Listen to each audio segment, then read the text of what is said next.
Shalom Alejen. En esta oportunidad vamos a estar estudiando la parashá o la porción de la Torá que se titula Bo. Esta palabra Bo traduce como ven.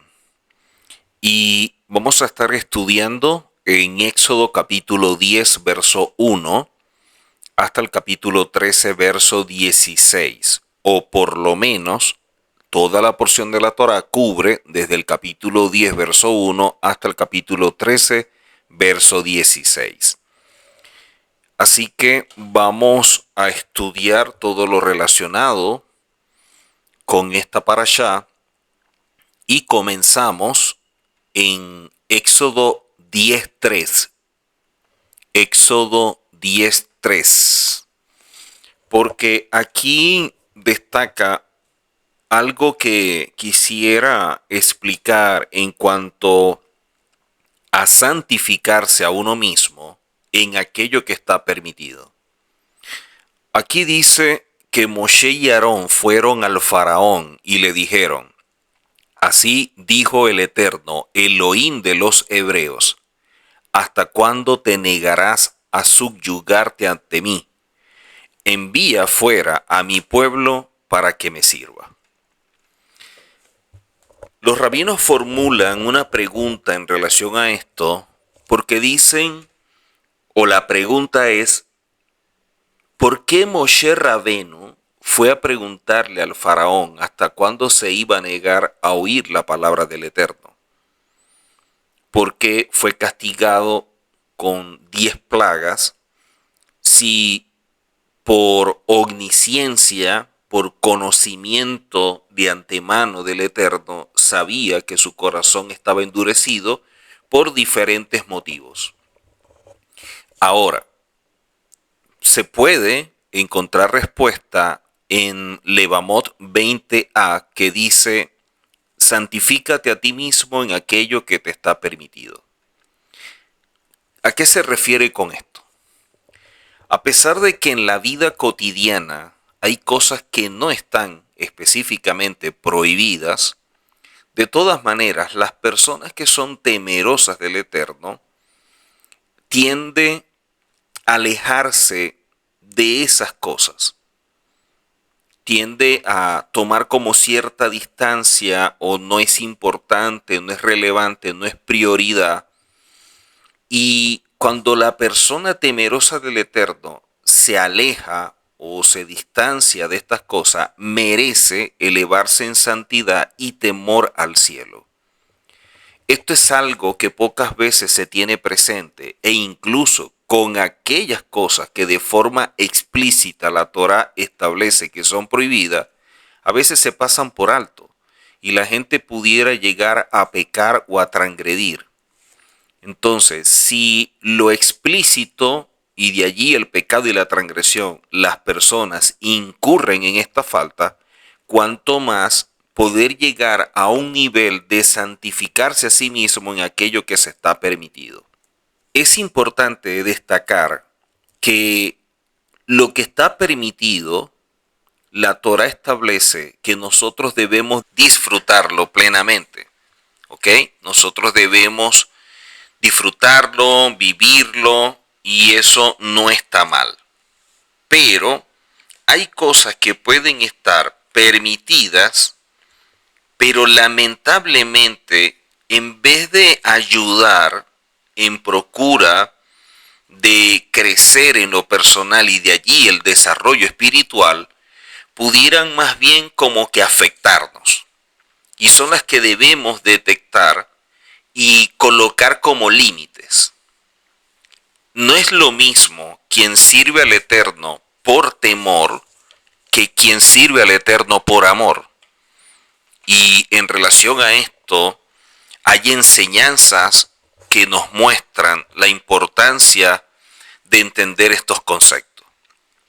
Pero en relación a lo que comenté previamente, la persona que se santifica a sí mismo en cosas que aparentemente son permitidas, obviamente lo está haciendo por amor al Creador. No por temor, porque no es algo prohibido. es algo permitido, pero por amor al Creador y querer tener una mayor conexión, una mejor relación con el Eterno, entonces se aleja, se distancia y en consecuencia se santifica y se eleva espiritualmente.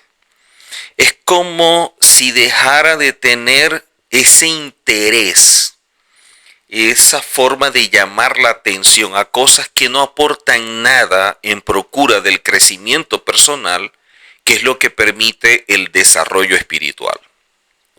Ahora, se puede profundizar al respecto en las palabras del Rambán, mencionando la parashá Kedoshin, y lo que ella también nos enseña para ampliar un poco este concepto.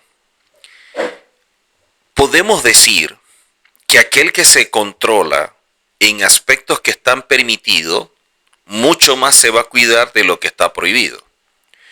Quiere decir que si alguien es vigilante y tiene un nivel de conciencia para establecer qué cosas hacer y qué cosas no, teniendo como prioridad alcanzar el propósito de un nivel de santidad que le permita ser parte del reino, entonces lo permitido lo verá con detalle.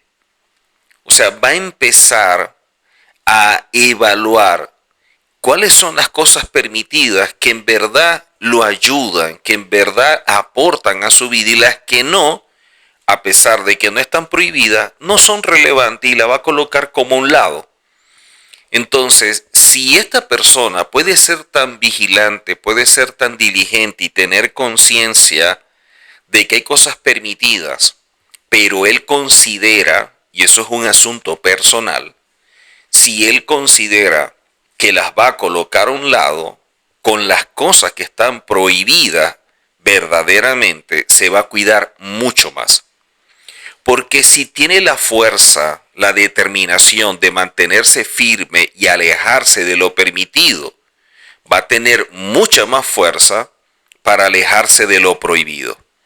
En pocas palabras, la persona se va ejercitando.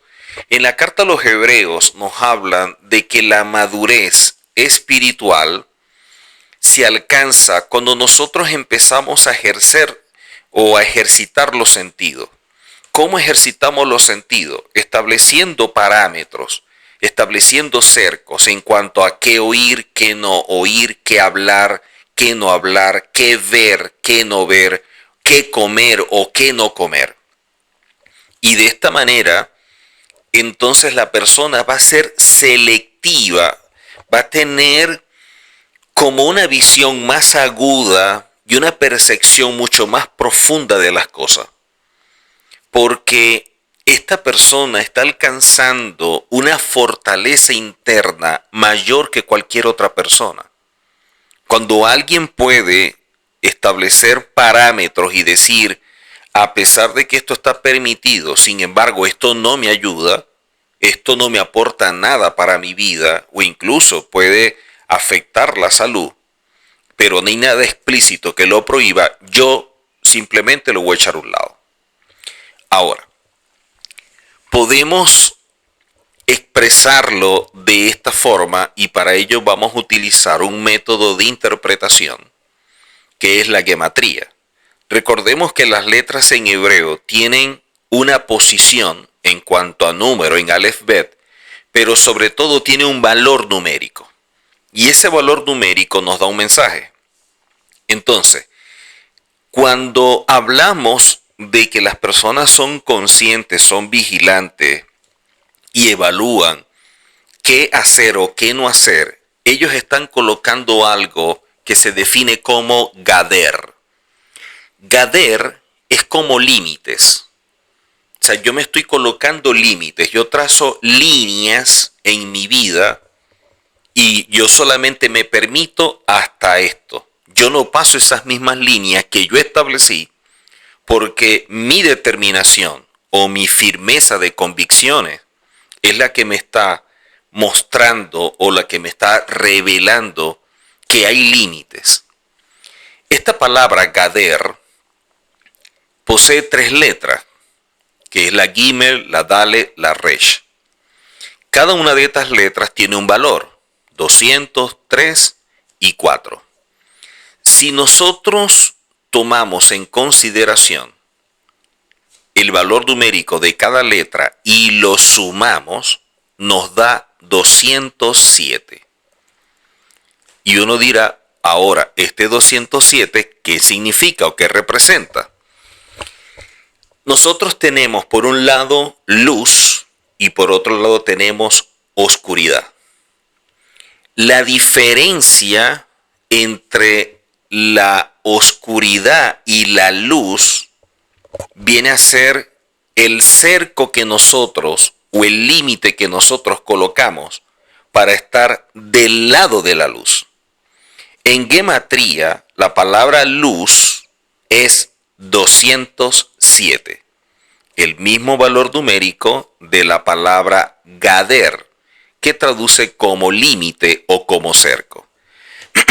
Esto nos indica que la persona que tiene la madurez, la persona que se sienta con conciencia, queriendo caminar mucho mejor, queriendo darle sentido a la vida, estableciendo objetivos conforme a un propósito, y es el hecho de poseer revelación, que fue creado imagen y semejanza del Eterno, y que lo más importante es poder acercarse y ser uno con el Eterno, para que posteriormente entre al reino y sea parte del mundo venidero.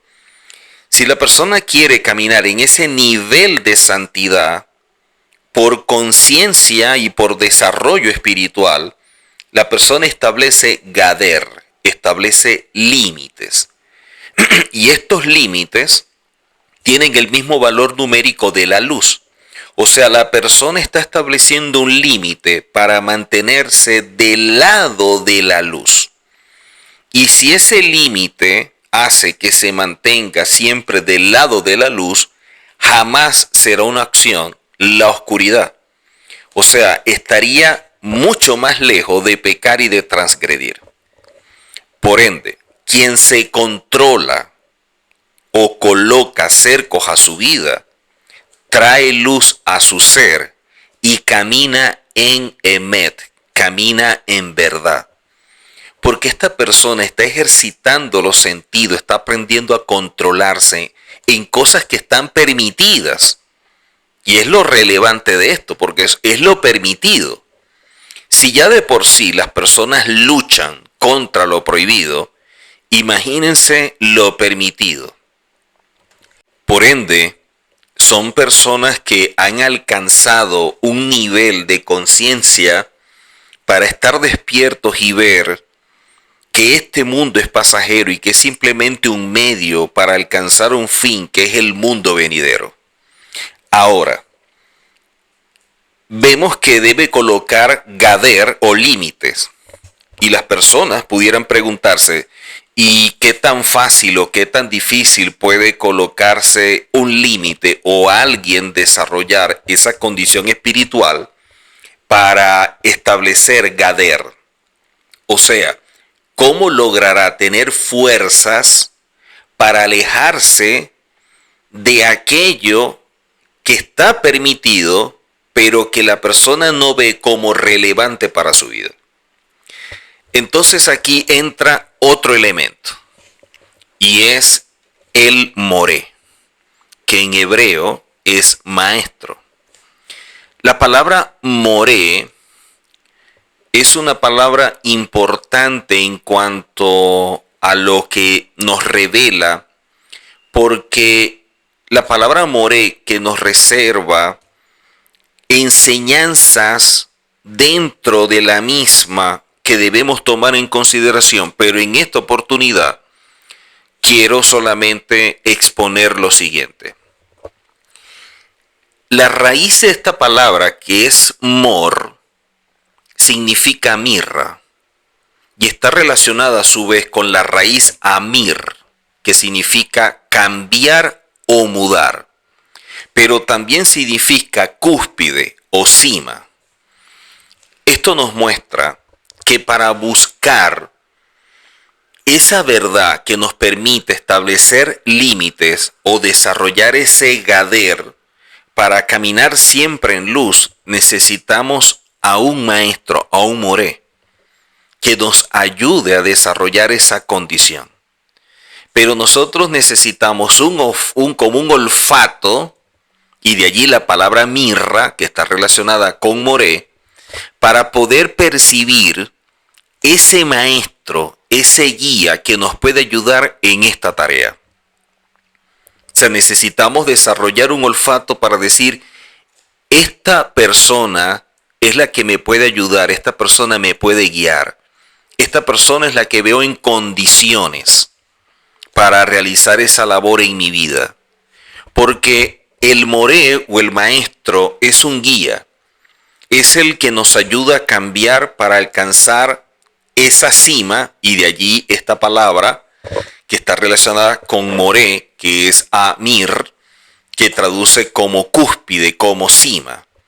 Entonces, quien nos puede ayudar a alcanzar esa cima espiritual o esa cúspide espiritual es un moré, porque es el que nos va a dar las herramientas para conocernos a nosotros mismos. Ahí viene la otra palabra o el otro significado, que es cambiar, mudar. ¿Cómo podemos alcanzar ese conocimiento que nos permita transitar en luz y disfrutar la cima espiritual o la cúspide espiritual? Bueno, necesitamos a un moré que nos ayude a cambiar, a mudar, a rectificar. Esta persona es la que va a utilizar todo lo que el Eterno le ha dado para que nosotros mejoremos o cambiemos. Y es allí donde los rabinos enseñan que el moré es el que nos guía para que cambiemos de vestidura para una vestidura de luz. Incluso Pablo habla de esto, que ahora como escogidos debemos caminar en luz, vestidos de luz. Pero recordemos que Pablo es un gran maestro. Por ende, un moré que trabaja en su construcción personal, en conocer su mundo interior y de esta forma cambiar o mejorar, va a dar las herramientas a todos aquellos que también están en la misma búsqueda. O sea, lo que un moré descubre para su bien, comparte esa verdad para que otros caminen en la misma senda, por la misma vereda, ese mismo camino que lo acerca al Eterno. Esto se puede interpretar como enseña el rabino Abraham Gosli, que el maestro es el que nos lleva o el que nos acompaña hasta alcanzar un nivel de luz y de esta forma no tener interpretaciones erróneas, sino caminar de forma correcta. Sin embargo, quizás sea más cierto decir que es la luz de la Torah que nos muestra toda la verdad y nos guía a un maestro para poder llegar al conocimiento de nuestro mundo interior. Es lo que comenta este rabino. Es sabido que la base de la santidad es la anulación de los deseos, y de allí la palabra bitul. Por consiguiente, aquel que se acostumbre a alejarse de los deseos y a cuidarse incluso de aquellas cosas que le están permitidas, finalmente se elevará en su nivel de santidad y de pureza. Esto fue lo que ocurrió con el faraón, quien es el máximo representante de la kelipá, o sea, de esos velos que impiden ver esa verdad, captar esa luz. Porque el faraón no realizó ningún esfuerzo por anular sus deseos, y aunque no era de esperar que el faraón cediera a sus deseos en general, y mucho menos que se cuidara de disfrutar cosas permitidas, de todas maneras debería haber reconocido la realidad de la existencia del Creador debido a todas las oportunidades que se le habían concedido para que lo hiciera. Cuando vemos nosotros la palabra tiniebla, que de hecho hay una plaga que es de las tinieblas, hay otra palabra que define las tinieblas y es la palabra emesh. Emesh, cuando vemos nosotros la última letra de esta palabra, que es la shin, si nosotros quitamos esa letra shin y colocamos la letra taf, estamos sosteniendo la palabra emet, que significa verdad. Así como tenemos la palabra emet y quitamos la primera letra, que es la alef, y queda la palabra met, que es muerte, cuando tenemos la palabra emesh, que es tinieblas, y le quitamos la shin y le ponemos la taf, traduce como verdad. Quiere decir que podemos salir de las tinieblas para caminar en la verdad, pero también teniendo la verdad e ignorando al Eterno, anulando al Eterno, dándole la espalda al Eterno, que es como quitarle la letra Aleph a la palabra Emet, entonces caeríamos en la muerte. Y esto no lo podemos perder de vista. Por lo siguiente, ¿cómo evitar caer en esas condiciones que después de estar en tinieblas y pasar a la verdad, estando en la verdad, caer en muerte? Y es que la diferencia en la gematría como método de interpretación de la palabra emet, que es 441, y la de emesh, que es 341, la diferencia es 100. Entonces, según el tratado talmúdico Hagigá, no basta con estudiar 100 veces un tema. O sea, lo que nos permite que nos mantengamos en una verdad luego de salir de la tiniebla y mantenernos en esa verdad para no caer en muerte, es que nosotros 100 veces debemos remarcar en nuestra vida algo. Pero 100 es lo que se demanda para remarcar. Pero como queremos romper con algo, entonces se nos está estableciendo que lo hagamos 101 veces. Eso es lo que rompe realmente un paradigma. Eso es lo que anula un sistema de creencia. Eso es lo que hace que aquello que está sembrado en nuestro ser, nosotros podamos colocarlo a un lado. El Eterno puso a prueba a Faraón para ver si reconocía el reinado de él sobre el mundo, en vista de todos los milagros que tuvieron lugar delante de sus propios ojos. Sin embargo, el faraón siguió en su empecinamiento, ignorando la verdad de la existencia divina, y como consecuencia, el faraón recibió en castigo las plagas que ahora le llegaban con justicia, por haberse negado a reconocer al Eterno. Y hay muchas formas de no reconocer al Eterno. Y una es cuando nosotros le damos la espalda, cuando obviamos sus mandamientos, cuando no somos diligentes. Todo eso siempre acarrea consecuencias negativas. Además, el Eterno sabía de la obstinación del faraón y sabemos lo que representa la obstinación, y al igual que la rebeldía, y cómo el faraón endureció su corazón. Así pues, el Eterno, tras comprobar que éste se empecinaba en no reconocer la existencia de él, a pesar de todas las señales y maravillas que se le presentaron. O sea, el Eterno le dio muchas oportunidades a Faraón, pero esa rebeldía, esa necedad lo hizo caminar en la obstinación, y la obstinación genera un velo muy fuerte que impide que la persona pueda apreciar la verdad para rectificar. Podemos agregar que Moshe fue a reprocharle al faraón el hecho de que éste ni siquiera demostró señales de remordimiento. O sea, el faraón no manifestó ni siquiera eso mínimo, que es aunque sea el remordimiento por la situación en la que se encontraba. y porque no se anuló ni siquiera en lo más mínimo ante Moshe. Entonces Moshe fue a reprocharle el hecho de que se había negado a oír al Eterno, que es la pregunta que formulamos al principio. Podemos profundizar aún más en este punto si tenemos en cuenta que las últimas letras de las palabras "hasta cuándo te negarás" tienen el mismo valor numérico que la palabra santo, kadosh.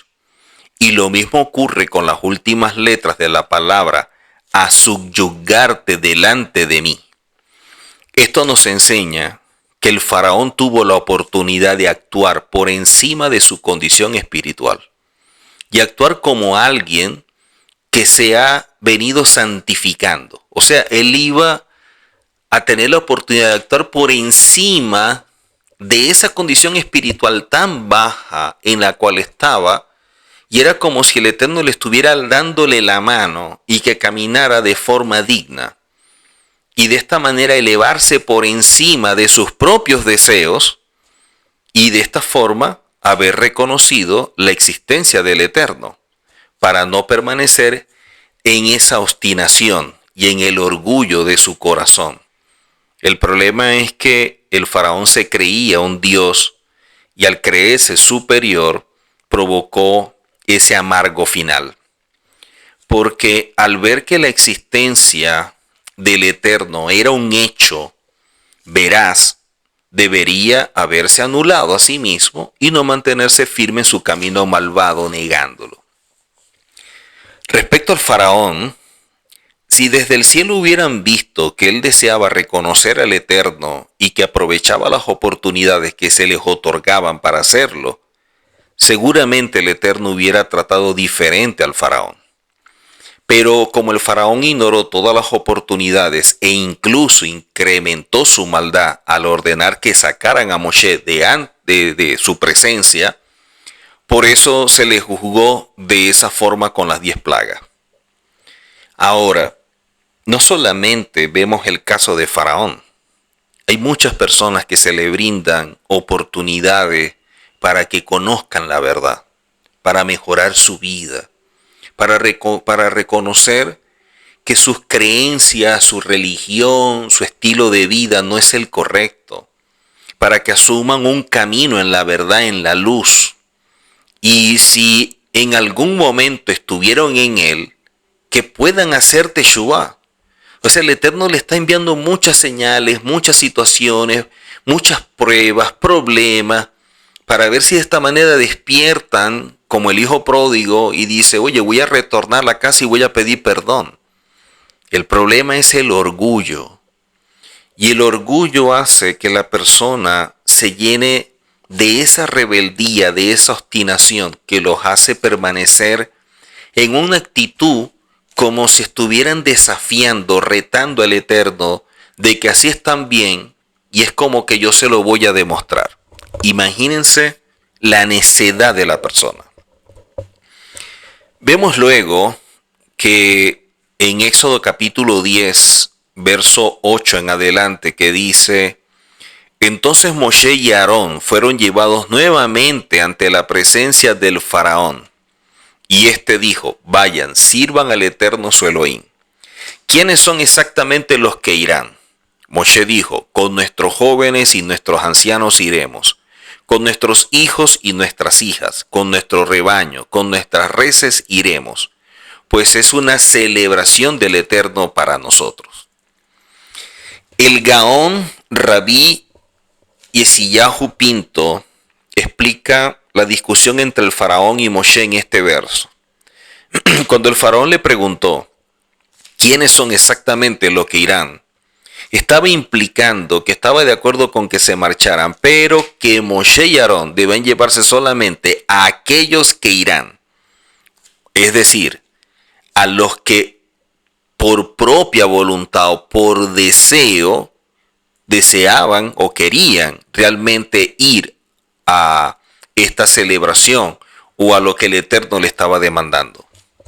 Pero el faraón no aceptaba que se llevaran ni a los jóvenes, ni a los niños, ni a los ancianos, ni a aquellos que no estaban deseando ir y a quienes les resultaría difícil la travesía por el desierto. A los niños porque él asumía que no entendían el tema, igual que de pronto los ancianos, y a los jóvenes, a lo mejor porque estaban enfocados en otra cosa. Y el faraón empezó a verlos a todos ellos desde su perspectiva. Es como si él estuviera pensando por ellos y basado en su sistema de creencia, asumió que todos estos podían llegar a pensar como él. Pero Moshe le respondió que también los niños y los ancianos se marcharían con ellos porque es celebración del Eterno para nosotros. Es decir, que así como en las celebraciones se nos ha ordenado, te alegrarás en la convocatoria tú y tu hija, como vemos en Devarim 16, a pesar de que ellos no estaban obligados, igualmente los iban a incorporar a esta gran convocatoria de gozo, de júbilo. De la misma manera, también en el desierto debían participar todos, tanto los ancianos como los niños. Podemos aprender también otra lección partiendo de esto que venimos compartiendo. En verdad, la explicación por la cual también los jóvenes debían partir al desierto era porque muchos de ellos que estaban envueltos en este sistema de Egipto no deseaban salir, porque crecieron en Egipto, se asimilaron, para ellos todo era lo material, todo era satisfacer sus deseos, el disfrute. Y de esta manera empezaron a rebajarse a niveles de impureza que se dice que llegaron al 49. Ese es el nivel previo a lo último, que es el 50, donde no hay retorno. Por eso se nos enseña en Génesis 42 la desnudez de la tierra, porque esta palabra implica impureza. Además, después de la plaga de la sangre, que es importante también destacar, el pueblo de Israel tenía mucho dinero. Y muchos se preguntarán, ¿y de dónde sacaron el dinero? Es que los egipcios, cuando vino la plaga de la sangre, hay un midrash que enseña que ellos empezaron a comprarle el agua a los hebreos para que ésta no se convirtiera en sangre. Entonces las familias empezaron a comprar el agua, a buscar el agua y le ofrecían a los hebreos. Pero de pronto alguien ofrecía una cantidad y venía otro y ofrecía a otro. Y empezaba allí como una subasta y las personas estaban obteniendo dinero de ello. Entonces estos jóvenes empezaron a ver que el pueblo se estaba como que enriqueciendo en gran manera, como también aparece en Shemot Rabbah, capítulo 9, y obviamente que todo el dinero y ese sistema materialista influyó mucho en los jóvenes que no deseaban ir al desierto y que estaban viendo que en esas condiciones estaban bien. Pero Moshe argumentó que con más razón era necesario llevarlos al desierto, porque el desierto es un lugar donde no hay ninguna influencia material y de esta manera podrían ellos alcanzar como esa espiritualidad, como ese despertar para que amaran la Torá y amando la Torá decidieran por voluntad propia estudiarla y obedecerla. En los Salmos 34 hace referencia a esto cuando nos dice: contemplen y vean que Elohim es bueno. O sea, dentro del camino de Elohim hay un propósito. Porque se establece que luego que una persona ha saboreado la Torá, la ha estudiado, la ha puesto en práctica y empieza a tener conciencia, la vida solo tiene sentido caminando en la Torá. O sea, la persona no puede separarse de ella. Y se cumpliría lo dicho, que la convocatoria del Eterno para nosotros. O sea, la Torá sería para ellos un momento en el cual el Eterno nos está convocando, nos está llamando a una reunión para hablarnos. Cada vez que estudiamos la Torá, el Eterno nos está llamando quiero que me conozcan, quiero que interactuemos, quiero que nos relacionemos. Es como se enseña. Y este es el camino pedagógico que Moshe quería establecer para ellos, educar a los niños en la Torá. Se puede adquirir algo para la persona, aunque ésta no esté presente, pero puede ser influenciados por otro. O sea, el objetivo era provocar que la descendencia creciera siguiendo un buen camino, que como estaban muy pequeños todavía podían ellos cambiar, rectificar. De esta forma podemos ver nosotros que aquel que ha recibido la Torá, que aquel que ha conocido la Torá y ha caminado en ella, asumiéndola como una verdad para su vida, asumiéndola como un faro, esta persona nunca se aparta. Hay personas que han conocido porque se les ha enseñado la Torá, pero nunca tuvieron revelación. O sea, nunca tuvieron una relación con el Eterno a través de la Torá. Sino que así como leer cualquier libro y estudiarlo y saber de qué trata, de esa forma lo hicieron.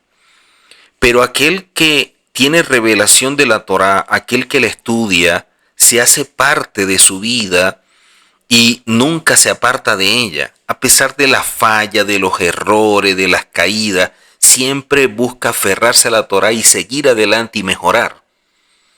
Y es lo que los rabinos enseñan. Por eso dicen ellos, aquel que nunca tuvo revelación de la Torá, no se le apaga su luz, porque su luz nunca estuvo encendida.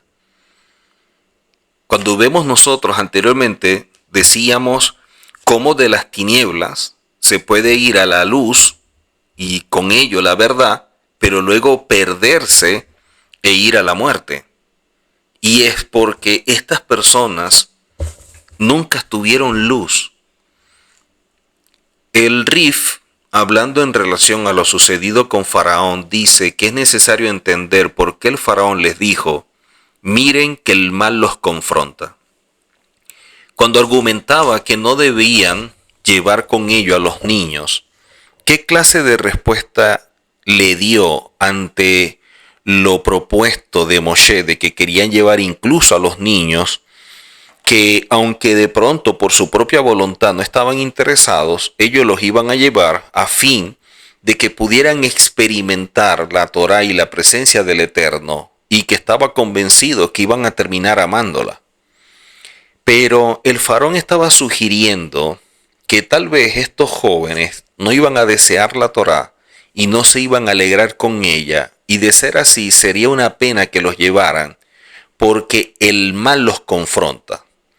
Es decir, que Faraón veía que las personas, en este caso los niños, podían ver a la Torá como algo malo, que podían ver a la Torá como algo que los iba a esclavizar, cuando el que los estaba esclavizando era el mismo Faraón.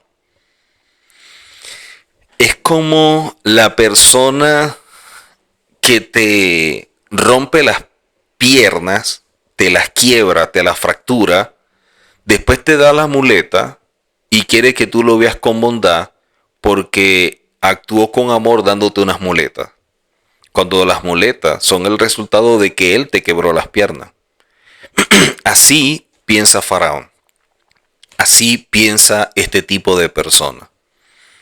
Por lo tanto, Moshe no aceptó sus palabras porque ya le había dicho que la Torá puede, para ellos, en su inocencia, en su corta edad, pudiera parecer que no fuera algo tan agradable a la primera vez. Pero luego que ellos experimentaran la fragancia de la Torá, la experiencia espiritual, esa sensación del Eterno, jamás se iban a apartar de ella.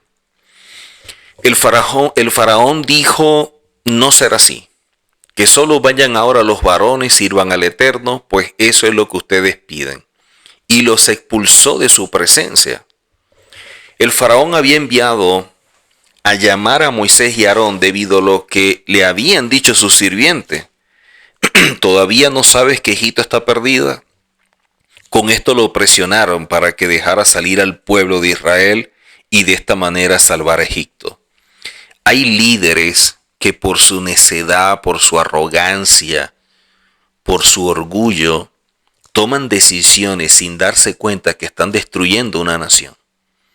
O sea, pareciera que no les importara, o por lo menos no les importa cuando ejecutan este tipo de acción, pero ellos piensan que lo que están haciendo, como ellos creen que está bien, es en favor del pueblo cuando los están matando. El faraón actuaba de esta manera y no hay nada peor que un líder que sea arrogante, un líder lleno de orgullo, un líder soberbio. Nunca va a escuchar la voz de nadie, sino la propia, que es una voz que lo está llevando a la desgracia. Luego vemos que el faraón, producto de lo que le comentaron de que Egipto estaba siendo devastada y todo esto, él acepta el argumento y envió a llamar a Moshe y a Aarón y negoció con ellos quiénes serían los que podrían salir. Pero cuando Moshe no aceptó limitar la cantidad de personas que saldrían con él, el faraón los expulsó de su presencia nuevamente. De este verso debemos aprender la manera en la cual trabaja la inclinación al mal. Sabemos que el camino de la inclinación al mal es buscar toda clase de posibles obstáculos para que la persona caiga. Hay unos que caen mucho más rápido y es porque no han establecido esos límites. Es como yo tengo un conocimiento, pero me gusta las tinieblas. Yo conozco esto de la Torá, pero me gusta el mundo, me gusta este sistema, lo deseo. Y si la persona no corta con él, siempre va a ser seducido, siempre va a ser atraído. Y la inclinación al mal ejerce mucha fuerza sobre este tipo de persona. Por eso es que no hay nada peor que alguien que es de doble ánimo. Y es la manera como el Eterno los ve, como personas que producen náusea. Cuando una persona se deja guiar por la mala inclinación y sabemos cómo actúa la mala inclinación, solamente cuando esta persona se mantiene firme es cuando la inclinación al mal empieza como a ceder. Y así fue como el malvado faraón vio que Moshe y Aarón seguían firmes en su postura y que no podía convencerlos ni tentarlos.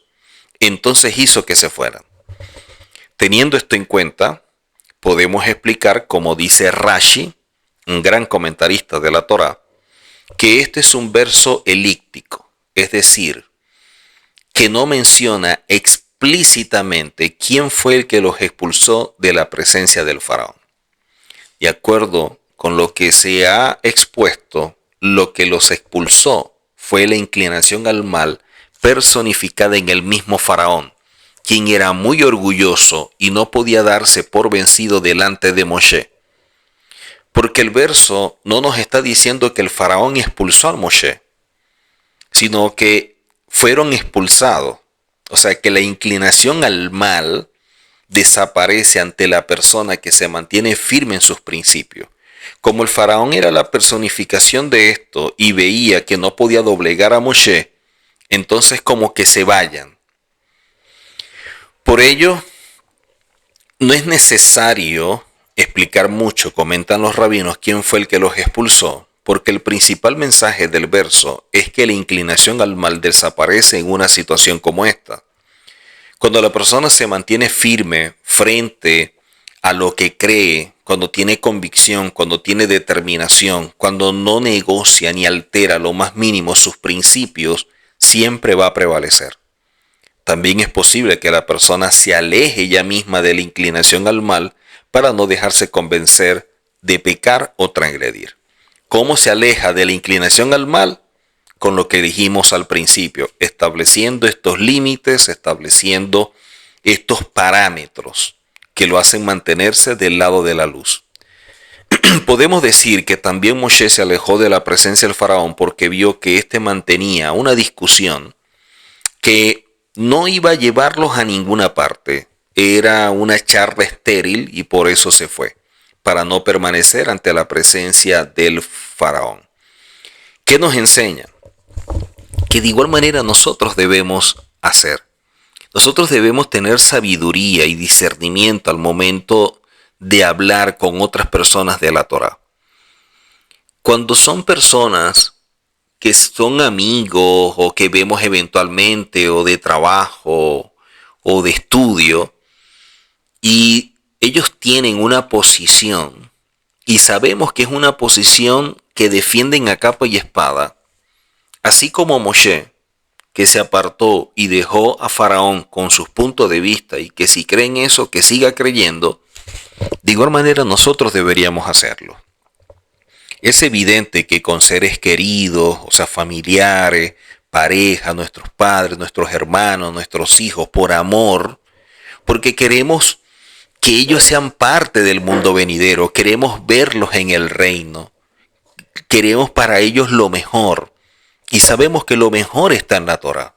Y como queremos lo mejor, tratamos de que ellos puedan despertar y ver esto. Pero debemos entender que el príncipe de este mundo ha cegado el entendimiento para que la luz de este plan perfecto de redención, conocido como evangelio, no les resplandezca. O sea, no es simplemente una postura que tiene la persona, sino que es algo espiritual que también está afectando. O sea, nosotros debemos estar apercibidos que estamos luchando contra una fuerza espiritual que opera en esa persona y que no hay una fuerza espiritual más fuerte que la religiosa. El espíritu de religión, como lo dice su propia palabra, es una atadura opresora. Y hasta que la persona no rompa con la esclavitud de ello, jamás podrá experimentar lo que verdaderamente es ser libre. Esto nos muestra que nosotros debemos ver muy bien o tener sabiduría, tener tacto para poder ayudar, enseñar, compartir con nuestros seres amados la Torá. Que ellos puedan ver que lo hacemos es no solamente por el bien de ellos, sino por el bien de todos en conjunto, que como familia sería algo hermoso que todos fuéramos parte del reino y del mundo venidero. Que sería lamentable que unos sean parte del mundo venidero y otros no. Y que por amor a ellos es que lo estamos haciendo. En Éxodo 11 dice, por favor, habla ahora a los oídos del pueblo para que cada hombre, cada hombre hebreo, pida a su vecino egipcio y cada mujer hebrea a su vecina egipcio utensilios de plata y de oro.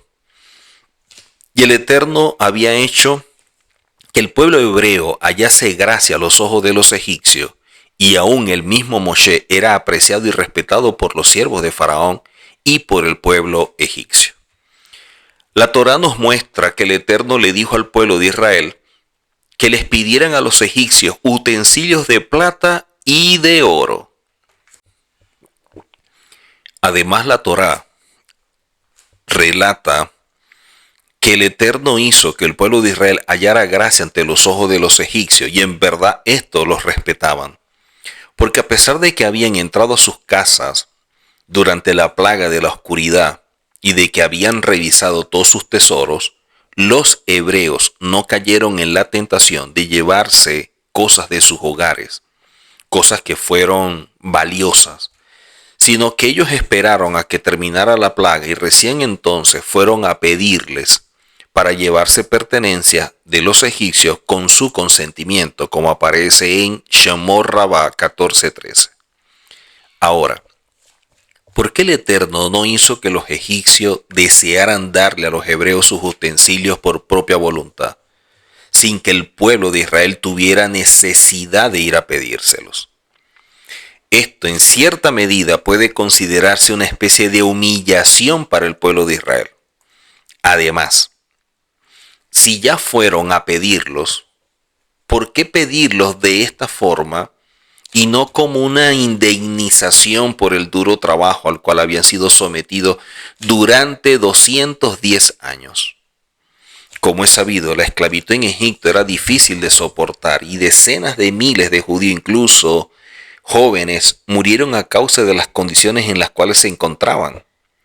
Cuentan los sabios en Shemot Rabá 1:34 que cuando el faraón estaba enfermo, dicen que al faraón le dio como una lepra, sus consejeros le dijeron que la única forma de poder sanarse era con la sangre de niños.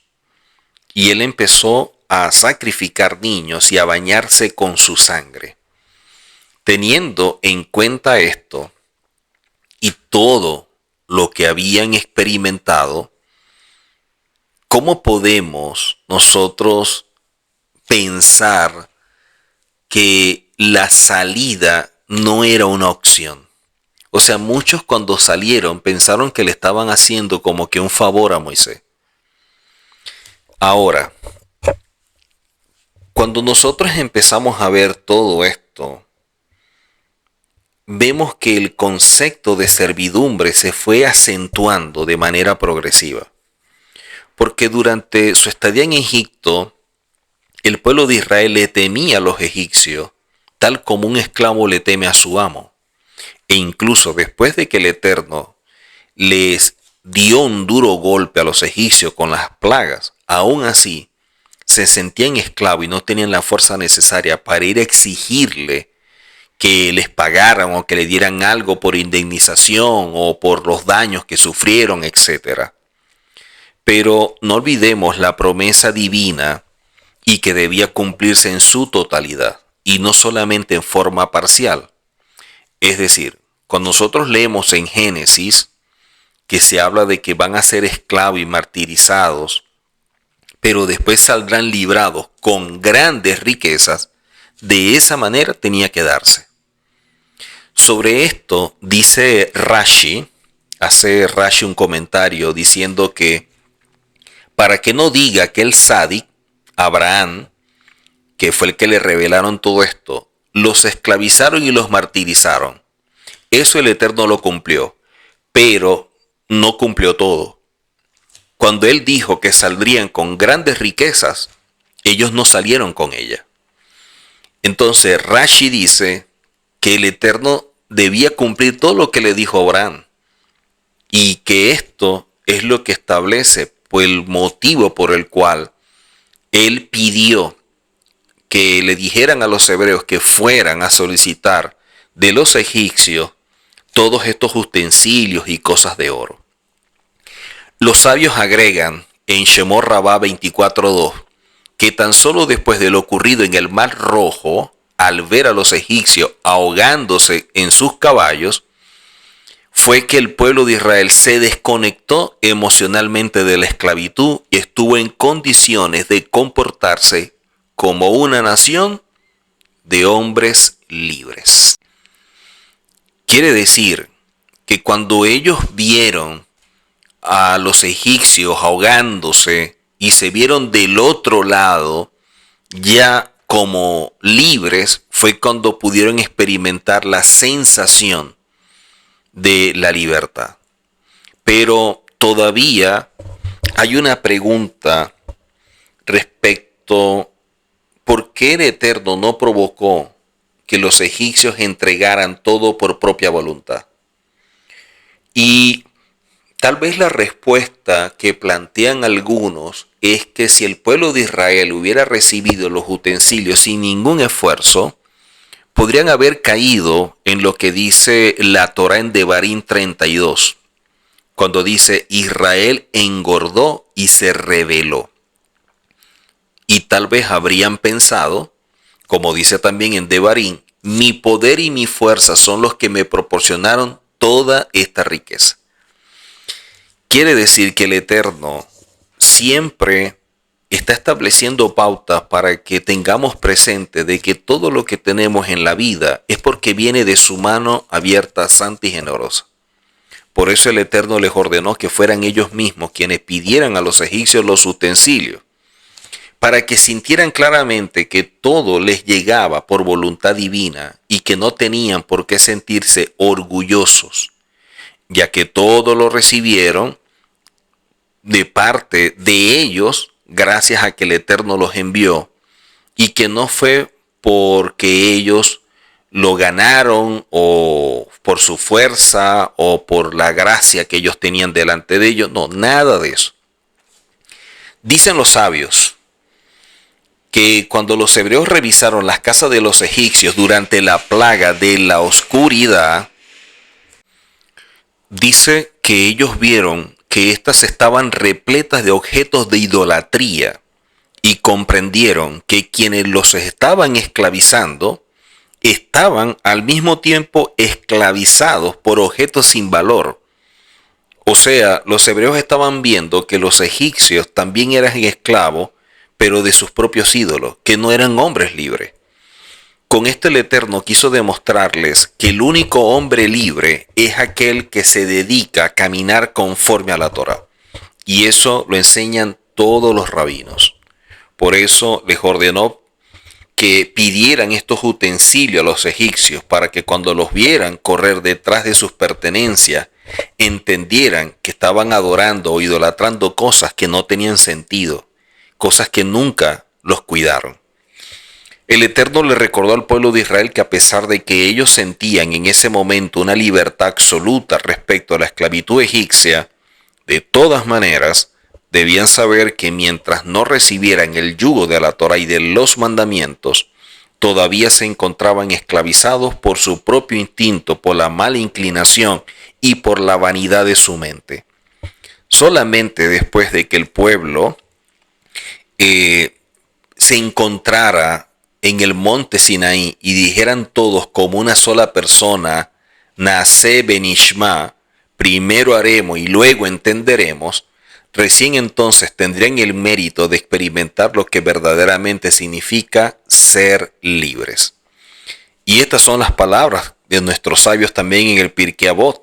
Como dije previamente, no hay persona libre sino aquella que se dedica a la Torá.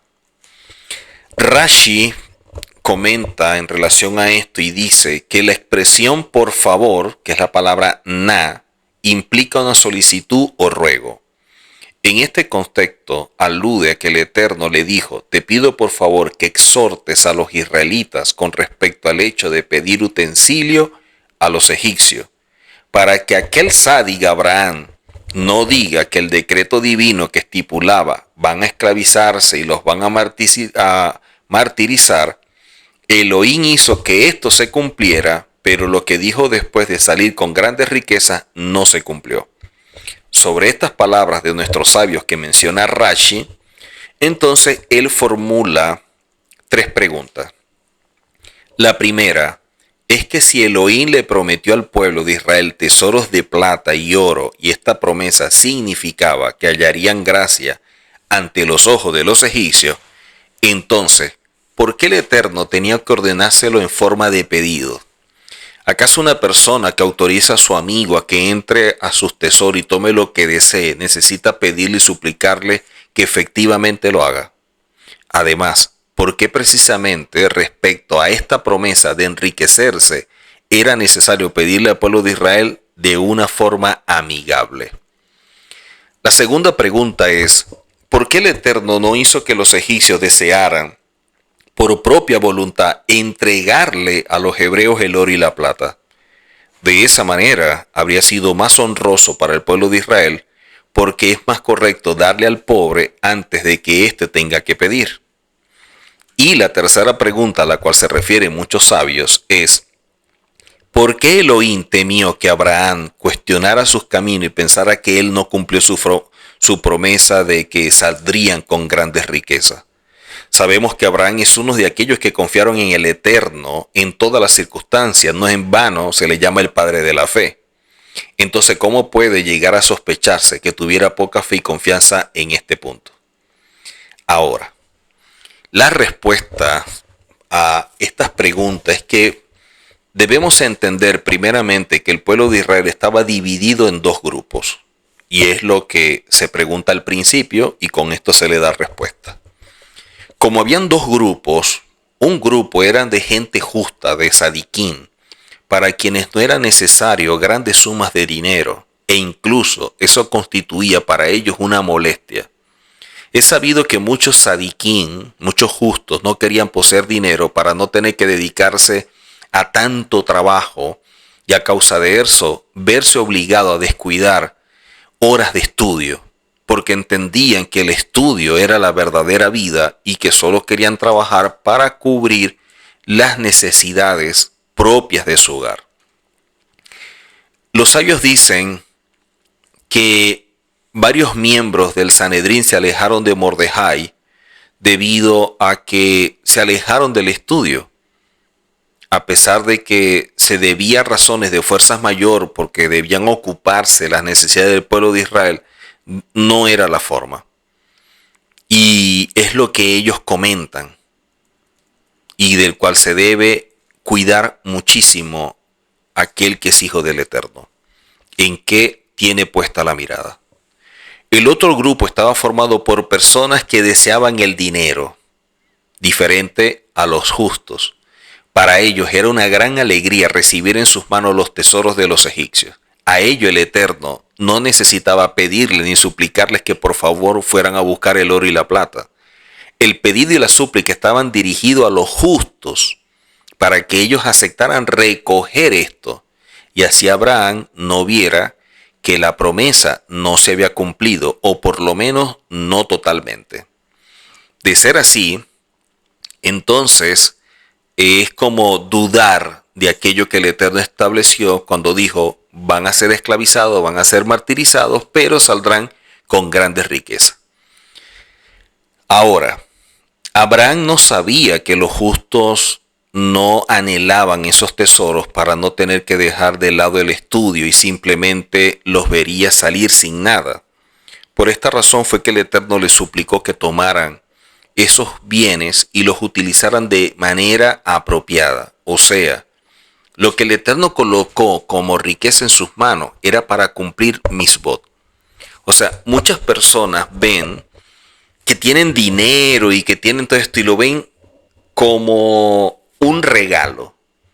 Y en verdad, los rabinos enseñan que eso es una responsabilidad. Cuando tú tienes mucho dinero, tienes mucha responsabilidad. Porque el Eterno te va a pedir cuenta qué hiciste con el dinero. Porque la persona puede pensar, todo esto es para mí.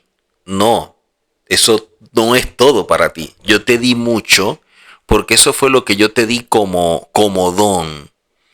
Para que tú con eso ayudaras al prójimo, pudieras bendecir al necesitado, pudieras ayudar a la gente que estudia la Torá, pudieras ayudar a los que enseñan la Torá. Pero no para que tú vivieras, derrocharas y te llenaras de vanidades y tu mente se cegara con las cosas del mundo. Teniendo en cuenta todo esto, se responde también la tercera pregunta: ¿cómo pudo pensar el Eterno que Abraham iba a cuestionar sus caminos? La respuesta es que los justos hubieran salido con las manos vacías sin que Abraham conociera la razón por la cual habían actuado de esa forma. Este habría podido llegar a reclamar al Eterno que no se había cumplido su promesa, o por lo menos de manera completa. Tal vez la súplica era necesaria para aquellos que en verdad deseaban la riqueza, porque cabía la sospecha de que no las utilizaran de la manera correcta, sino para caer en transgresiones. Y por eso el Eterno dispuso las cosas de tal manera que las propiedades llegaran a su mano en forma de mandamiento, porque Elohim mismo les había ordenado que las tomaran. Entonces, cuando alguien ve que le están llegando riquezas o el Eterno lo ha bendecido, tiene que pensar es, ¿para qué? ¿Para qué estoy recibiendo todo esto? Y siempre es mirar en pro de cuántos pueden ser bendecidos con aquello que estás recibiendo. O sea, aprender a ser un canal, un buen administrador de lo que el Eterno le está colocando en sus manos. De esta manera, explican los rabinos que reconocerían que el Eterno les había otorgado esa riqueza y eso les recordaría que deben utilizar estas riquezas para cumplir mandamientos. Si seguimos profundizando en el tema, podemos decir que el Eterno sospechó que la plata y el oro egipcio tal vez estaban impregnados por la impureza de la quelipá, como vimos que sucedió con Abraham, quien al final de sus días dice que le entregó a los hijos de Keturah regalos y cosas, y dice que los envió a otro lugar. Eso aparece en Génesis 25. Es como, bueno, tengan eso y váyanse, porque él no quería que estuvieran cerca de Isaac, porque Isaac tenía un propósito. El Talmud en Sanedrín 91a explica que lo que les entregó fueron los nombres de las impurezas, porque él temía que esos nombres se apegaran a sus posesiones y a su gran riqueza, volviéndolos impuros. Esta es la razón por la cual Elohim entregó la plata y el oro de los egipcios al pueblo de Israel en forma de mandamientos, para que la santidad del cumplimiento de ese mandamiento rompiera de ellos esa quelipá y todas las impurezas. De acuerdo con todo esto, podemos preguntarnos si todos esos bienes que tomaron los egipcios fue santificado y separado para las necesidades de los mandamientos, entonces, ¿cómo es posible que con eso mismo se haya construido el becerro de oro? La respuesta es que el becerro de oro fue construido por el Eres Raf. ¿Qué es esto? La mezcla de pueblos que salieron de Egipto junto con el pueblo de Israel. Ellos fueron los que construyeron el becerro de oro, porque ellos no tomaron las riquezas con pureza desde un principio, y por eso finalmente terminaron cayendo en el pecado del becerro de oro e influenciando a todos para que se unieran en esa abominación. Pero en verdad el pueblo de Israel utilizó ese oro y todo lo que se le dio para objetivos de mandamiento. Miren que con eso fue que construyeron el tabernáculo. También podemos decir que el becerro de oro no fue hecho con ese oro que les pidieron a los egipcios, y por lo tanto el oro que tenían los hebreos conservó su santidad, porque el becerro fue hecho con el oro que tomaron todas estas personas que salieron con Israel, pero que no eran israelitas, que tomaron de los carruajes de los egipcios cuando se ahogaron en el Mar Rojo. O sea, los carruajes, los caballos, todo esto tenían pegado, incrustados, joyas, piedras preciosas. Y cuando todos estos murieron ahogados, entonces dicen que ellos fueron a buscar todas esas piedras y todas esas cosas que estaban con estos carruajes. Y ese oro fue tomado de manera completamente diferente al oro que sacaron de Egipto. El de Egipto fue por mandato divino, porque el Eterno lo ordenó de esa forma, es decir, por un mandamiento y en santidad. Pero el oro que tomaron de los egipcios cuando murieron en el mar, eso no fue demandado por el Eterno. Recuerden que las personas que salieron con el pueblo de Israel era gente que no tenía principios, eran personas que eran idólatras y amaban todas estas cosas, ¿no?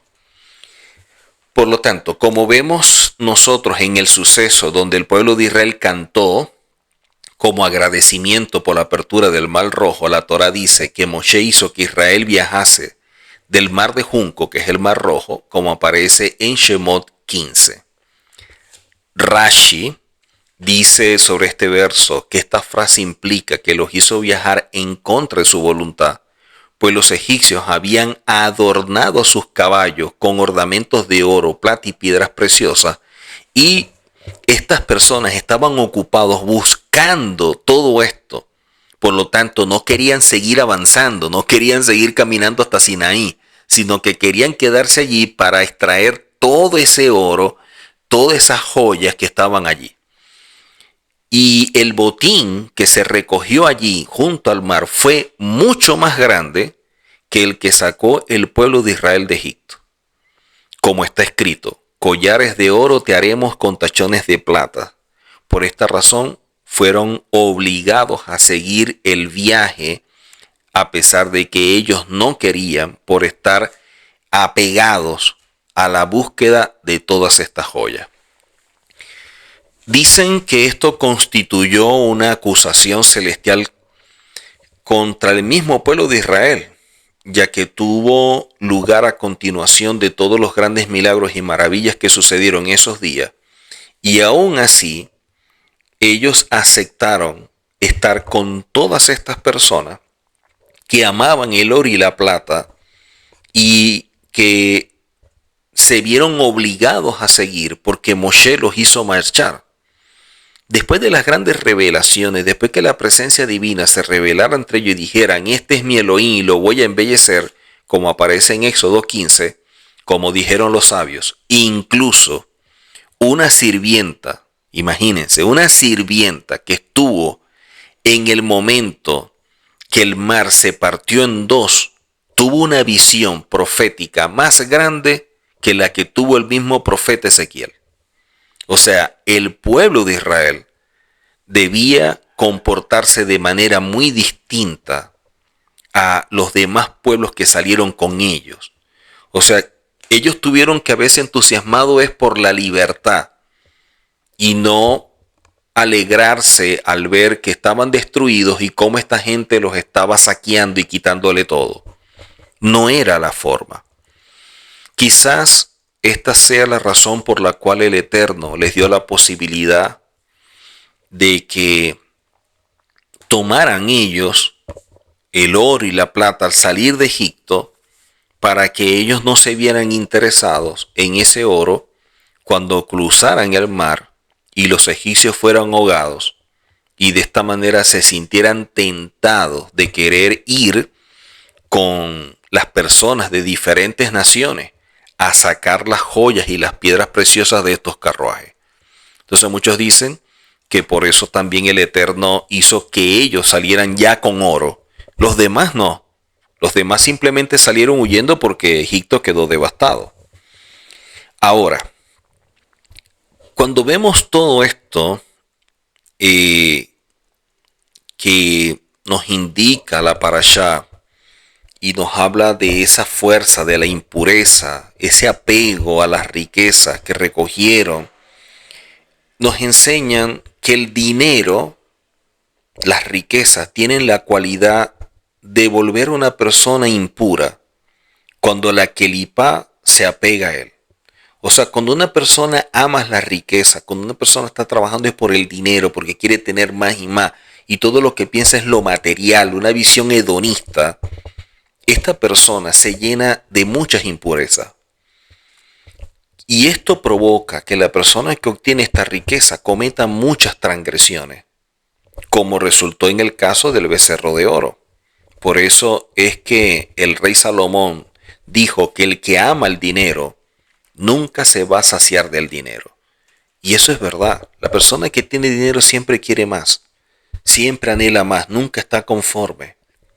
Pero por otro lado, el dinero en manos de una persona con temor al cielo y que estudia la Torá puede llevar a esta persona a hacer buenos actos, a mantener la Torá, cumplir con mandamientos. Enseña Rashi y lo explica en relación a esto, personas que pueden ayudar con las riquezas a tomar por mandato divino el querer incrementar todo aquello que ayude a que la gente pueda estudiar la Torá.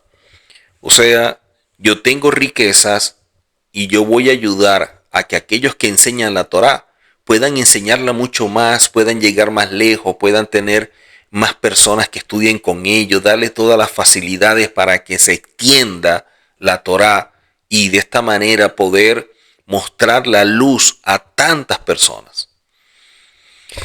No olvidemos que el pueblo de Israel en Egipto se encontraba inmerso en 49 grados de impureza y por eso el Eterno les ordenó que fueran con los egipcios y que de esta manera le entregaran por propia voluntad el oro y la plata.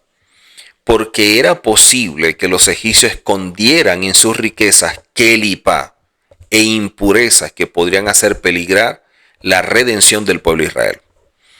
Ahora, ¿por qué la Torá usa una expresión muy dura cuando menciona que Elohim le ordenó al pueblo. ¿Acaso no era para su propio beneficio? Esto es similar al caso de un padre que le ordena a su hijo que coma hasta sentirse satisfecho y que tome la medicina que lo curará. Y le habla de una forma dura, aunque siente un enorme amor hacia su hijo.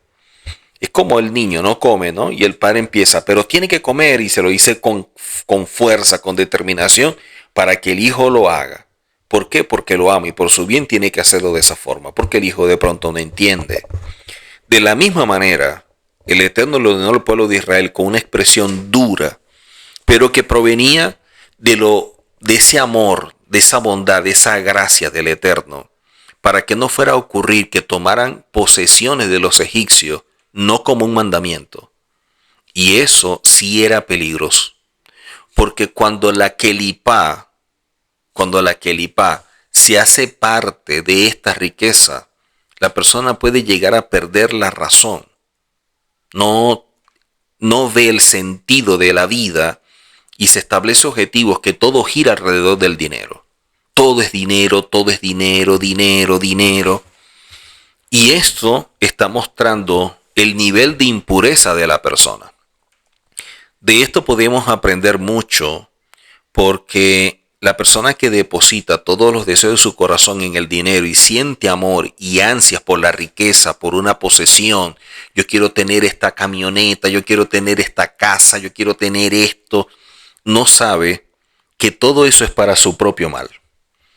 Pero cuando alguien quiere el dinero pensando, yo quiero cumplir mandamientos, yo quiero ayudar a otro, yo quiero ayudar al necesitado, yo quiero ayudar a aquella persona que carece, aquel que quiere estudiar y no puede, aquel que enseña la Torá y tiene escasos recursos, y de esta manera quiere incrementar este legado del Eterno y de la Torá, esa persona se llena más bien de pureza.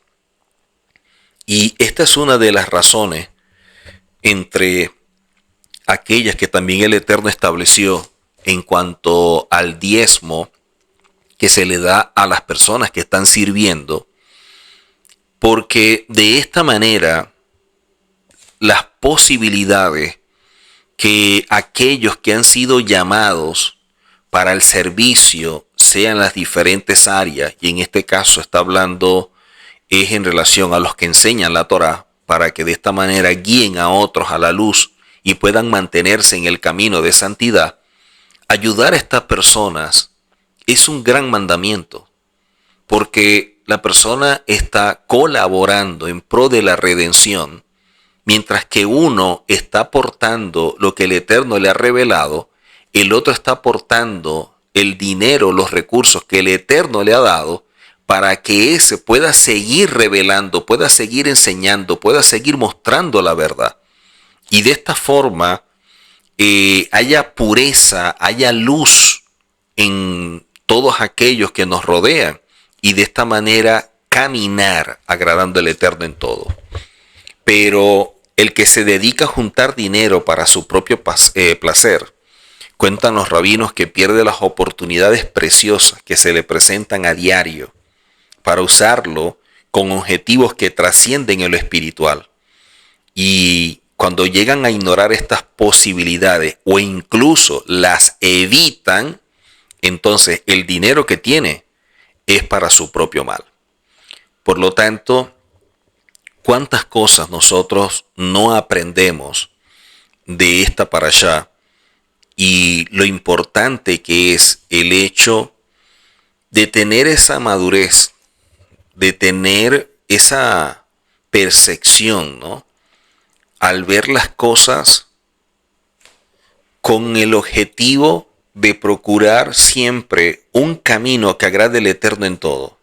Y como decíamos al principio, cuando alguien establece ese gader, esa valla, ese límite, esa línea, para que de esta manera pueda establecer una diferencia bien marcada de la oscuridad de la luz para caminar en luz, esta persona va a transitar apegado al Eterno, va a alcanzar madurez y un nivel de revelación para que pueda alcanzar ese nivel de santidad que le permita no solamente ser parte del reino, sino también del mundo venidero.